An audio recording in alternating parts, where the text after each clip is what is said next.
Hello दोस्तों, Kota technical में आपका स्वागत है। आज हम बात करेंगे डबल डोर फ्रिज के भागों की चेकिंग। मतलब जो भी अपने इलेक्ट्रिकल भाग प्रयोग किया जाता है डबल डोर फ्रिज के अंदर, उन सब भागों का अपन चेकिंग समझेंगे। अपने 12 तरह के पार्ट प्रयोग किए जाते हैं डबल डोर फ्रिज के अंदर। दोस्तों, मैंने इससे पिछले वाली वीडियो में इसकी वायरिंग करके बताई थी किस तरीके से कनेक्शन करते हैं। तो दोस्तों, हम इसमें समझेंगे इन भागों की चेकिंग किस तरीके से करते हैं। सबसे पहले अपने कंप्रेसर। 7 भाग तो अपने सिंगल डोर की फ्रिज में प्रयोग किए जाते हैं। दोस्तों, अपने compressor, OLP, relay, thermostat, door switch, bulb और कैपेसिटर, ये सातों भाग अपने सिंगल डोर की फ्रिज में प्रयोग किए जाते हैं। तो दोस्तों, मैंने सिंगल डोर की फ्रिज के भागों की चेकिंग बताई थी उस टाइम पे, तो इनकी चेकिंग भी समझाई थी उस टाइम पे मैंने। फिर भी मैं आपको एक बार चेकिंग समझाता हूँ। सबसे पहले अपना कंप्रेसर किस तरीके से चेक करते हैं मैं आपको बताता हूँ। सबसे पहले अपना कोई मल्टीमीटर या किलोमीटर लेंगे, तो मल्टीमीटर और किलोमीटर को अपना कंटिन्यूटी पॉइंट पे सेट करेंगे। दोस्तों, जहाँ अपने बीप की आवाज आती है वो अपना कंटिन्यूटी पॉइंट कहलाता है। ये अपना साउंड का सिग्नल है, तो इसे ही कंटिन्यूटी पॉइंट बोला जाता है। कंटिन्यूटी पॉइंट की एक और पहचान है, जहाँ अपने बीप की आवाज आती है वही अपना कंटिन्यूटी पॉइंट कहलाता है। कंप्रेसर के अंदर 3 पिनें होती है। दोस्तों, आपको पता होगा कंप्रेसर के अंदर 3 पिनें होती है, जिसे अपने कॉमन रनिंग स्टार्टिंग के नाम से जाना जाता है। तो दोस्तों, हम तीनों पिनों को बारी बारी से चेक करेंगे। जैसे कॉमन रनिंग स्टार्टिंग, तीनों पिनों को बारी बारी से चेक करेंगे। इन तीनों में कुछ ना कुछ मान शो होना चाहिए। अगर आपने तीनों में कुछ ना कुछ कंटिन्यूटी बताता है तो उसका मतलब अपने कंप्रेसर सही है। अब इसका बॉडी अर्थ किस तरीके से चेक करेंगे दोस्तों, मैं आपको बताता हूँ।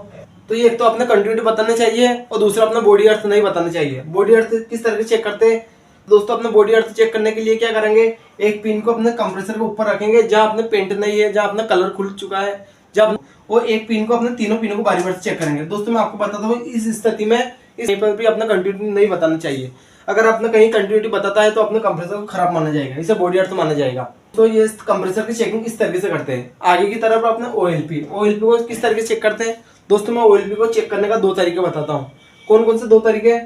एक पिन को अपने इन पर रखेंगे, दूसरी पिन को अपना आउट पर रखेंगे, तो अपने कंटिन्यूटी शो होना चाहिए। अगर अपना कंटिन्यूटी शो होता है इस तरीके से रखने पर अपना कंटिन्यूटी शो होता है तो अपना ओएलपी सही है। तो दोस्तों, इसकी एक तरीके से चेकिंग किस तरीके से करते हैं, मल्टीमीटर की दोनों पिनों को फिक्स रख देंगे, मोमबत्ती या लाइटर के माध्यम से इसे गर्म करेंगे। क्या करेंगे दोस्तों, गर्म करेंगे। तो हम देखेंगे तो कुछ टाइम बाद ये कंटिन्यूटी को कट करना चाहिए। अगर अपना कंटिन्यूटी बताना बंद हो जाता है गर्म करने पर, तो एक ओएलपी को सही माना जाएगा। दोस्तों, अपना आगे की तरफ रील है। क्या है दोस्तों, रील है। दोस्तों, आपको पता होगा अपने पीटीसी रील अधिकतर प्रयोग किया जाता है। कौन सा दोस्तों, पीटीसी रील है। दोस्तों, पीटीसी रिले की चेकिंग में आपको बताता हूँ। सबसे पहले हम क्या करेंगे, मल्टीमीटर की दोनों पिनों को इन दोनों पिनों पर रखेंगे, तो कुछ ना कुछ कंटिन्यूटी बताना चाहिए। अगर अपना कंटिन्यूटी बताता है तो अपने रिले को सही माना जाएगा। दोस्तों, ये आपको पीटीसी रिले इस तरीके से होता है। इनमें भी होता है, 3 पिन में भी होता है, 4 पिन में भी होता है। दोस्तों, मैं आपको बताता हूँ आपकी जानकारी के लिए, ये इधर की दोनों पिनें एक होती है और इधर की दोनों पिनें एक होती है। इन दोनों पर रखेंगे तो कुछ ना कुछ कंटिन्यूटी शो होना चाहिए। देखो, जैसे कि आपको ये स्क्रीन पर नजर आ रहा होगा, ये कंटिन्यूटी शो हो रहा है। तो अगर इस तरीके से कंटिन्यूटी बताता है तो अपने पीटीसी रिले को सही माना जाएगा। पीटीसी रिले की चेकिंग की अलग से वीडियो बना दूंगा मैं। फिर भी अपने मल्टीमीटर की दोनों पिनों को इस तरह के छिद्र में डालने पर कुछ ना कुछ कंटिन्यूटी बताना चाहिए। अगर अपने ऐसे कंटिन्यूटी बताता है तो अपने को सही माना जाएगा। दोस्तों, आगे की तरफ अपने थर्मोस्टेट को किस तरीके से चेक करते हैं। सबसे पहले अपने इसे ऑन करेंगे, थर्मोस्टेट को ऑन करेंगे। दोस्तों, आपको पता होगा थर्मोस्टेट इस तरीके से होता है। तो थर्मोस्टेट को ऑन करेंगे और थर्मोस्टेट को ऑन करने के बाद अपने दोनों पिनों को अपने कंटिन्यूटी चेक करेंगे। अगर कंटिन्यूटी बताता है तो अपने 50% अपने थर्मोस्टेट सही माना जाएगा। कितना, तो आपको एक और तरीका बताता हूँ। तो दोस्तों, आपको एक और तरीके से बताता हूँ। दोनों पिनों को, मल्टीमीटर की दोनों पिनों को यहाँ फिक्स रख के इसे ऑन ऑफ करेंगे। अगर इसे ऑन ऑफ करने पर अपने कंटिन्यूटी वो ऑन ऑफ होती है तो इसे आपने सही माना जाएगा। और इस थर्मोस्टेट की एक चेकिंग बताता हूँ मैं आपको। थर्मोस्टेट का क्या काम होता है, थर्मोस्टेट का काम होता है कूलिंग को कंट्रोल करना। जैसे आपको एक पात्र लेना है। क्या लेना है दोस्तों, एक पात्र लेना है। के अंदर अपने बर्फ के टुकड़े को डालना है और ये बर्फ के टुकड़े के अंदर अपने थर्मोस्टेट की पूछ है उस पूछ को डाल देना है और अपने मल्टीमीटर की दोनों पिनों को यहाँ फिक्स रख देना है। तो दोस्तों, हम देखेंगे कुछ टाइम के बाद अपने मल्टीमीटर में कंटिन्यूटी बताना बंद कर देगा। अगर इस तरीके से कंटिन्यूटी बताना बंद कर देता है तो अपने थर्मोस्टेट को सही माना जाएगा। तो ठीक है दोस्तों, ये अपने थर्मोस्टेट की चेकिंग इस तरीके से करते हैं। आगे की तरफ अपना डोर स्विच। क्या है दोस्तों, door switch. Compressor, relay, OLP, thermostat का काम हो चुका है तो हम इसे मिटा देते हैं। दोस्तों, आगे की तरफ डोर स्विच को किस तरीके से चेक करते हैं दोस्तों, मैं आपको बताता हूँ।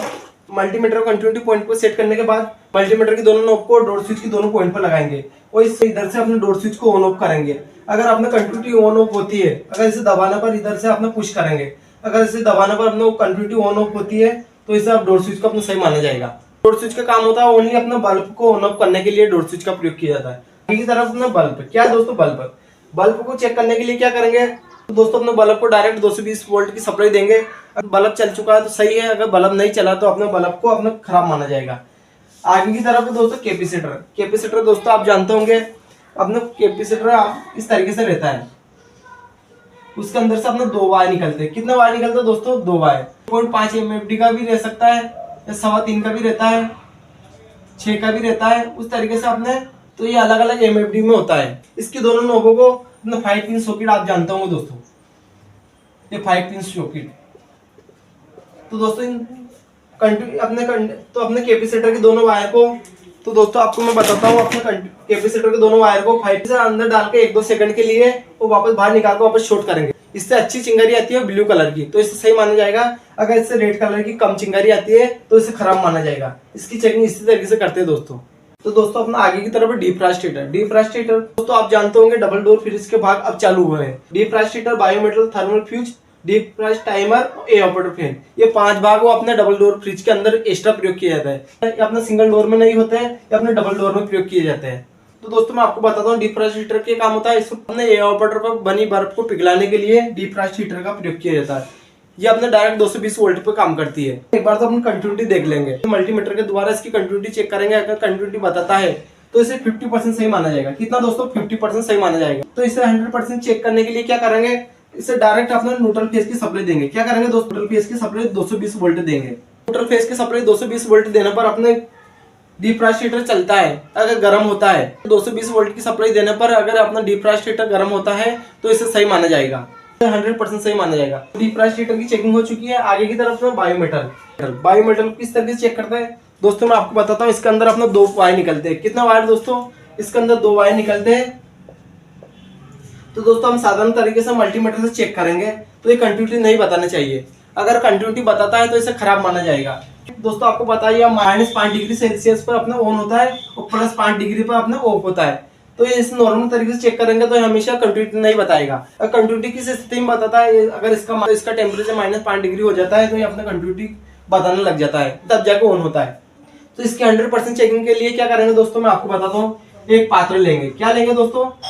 एक पात्र लेंगे, उसके अंदर अपने उसी तरीके से जिस तरीके से थर्मोस्टेट की पूंछ को डाला था उसी तरीके से इससे बायोमेटल को अंदर की तरफ डालेंगे और इसके दोनों वायर को अपने मल्टीमीटर के पिनों पर फिक्स कर देंगे, दोनों नोबों पर फिक्स कर देंगे।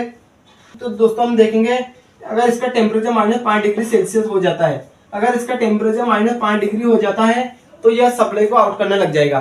तो ये सप्लाई को आउट करने लग जाएगा तो ये ऑन हो जाता है, अपना कंटिन्यूटी बताने लग जाएगा। तो दोस्तों आप जानते हो कभी कभी अपना बायोमेटल थर्मल फ्यूज एक ही में लगा रहता है, तो इसके अंदर अपने 4 वायर निकलते हैं। दोस्तों अपने बायोमेटल का आ गया थर्मल फ्यूज। कभी कभी बायोमेटल थर्मल फ्यूज एक ही में लगे रहते हैं, तो थर्मल फ्यूज से भी 2 वायर निकलते हैं। कितना वायर दोस्तों? 2 वायर। अगर आपने दोनों वायर पे अपने इस तरीके से लगाएंगे तो कुछ ना कुछ कंटिन्यूटी बताता है। अगर अपना कंटिन्यूटी बताता है तो थर्मल फ्यूज को सही माना जाएगा, तो इसे 100% सही माना जाएगा। मल्टीमीटर की दोनों नोबों को इस तरीके से लगाने पर कंटिन्यूटी नहीं बताता है तो इसे खराब माना जाएगा। एक तरह का फ्यूज होता है। अगर आपने डिफ्रॉस्टेटर लगातार चलता है, लगातार चलने पर उसकी सप्लाई को कट करने का काम करता है। अपने दोस्तों इन सभी पार्ट्स के बारे में मैंने आपको बता दिया था, इससे आगे वाली वीडियो में बता चुका हूँ मैं। बायोमेटल और थर्मल फ्यूज का काम हो चुका है। अब आगे की तरफ अपने टाइमर। क्या है दोस्तों? टाइमर सबसे मेन होता है। डबल डोर फ्रिज के अंदर टाइमर अपने सबसे मेन होता है। टाइमर दोस्तों आप जानते होंगे इस तरीके से, अपना टाइमर इस तरीके से होता है। दोस्तों मैंने आपको बताया था पॉइंट लिखे रहते हैं, जो भी नंबर लिखे रहते हैं नंबर का काम फिक्स होता है। जैसे 3 नंबर हमेशा इनका रहता है तो 3 नंबर सभी टाइमर में अपना इनका रहता है। उसी तरीके 4 नंबर अपना कूलिंग का होता है, 4 नंबर अपना कूलिंग का होता है, 2 नंबर हीटर के लिए होता है, 1 नंबर अपने न्यूट्रल के लिए होता है। दोस्तों इसकी चेकिंग किस तरीके से करते हैं दोस्तों मैं आपको बताता हूँ। सबसे पहले अपने 3 नंबर पे एक पॉइंट को रखेंगे, मल्टीमीटर को कंटिन्यूटी पॉइंट पे सेट करेंगे। उसके बाद एक पिन को अपने 3 नंबर पर रखेंगे और दूसरी पिन को अपने 4 नंबर पर रखेंगे। कहाँ रखेंगे दोस्तों? 4 नंबर पे। एक पिन को 3 नंबर पर, दूसरी पिन को 4 नंबर पर रखेंगे तो ये कंटिन्यूटी बताता है। उसी तरीके से दोस्तों आगे की तरफ क्या करेंगे दोस्तों, एक पीछे की तरफ एक घुमाने का रहता है। टाइमर के पीछे की तरफ एक घुमाने का रहता है दोस्तों, इसे घुमाएंगे। क्या करेंगे दोस्तों?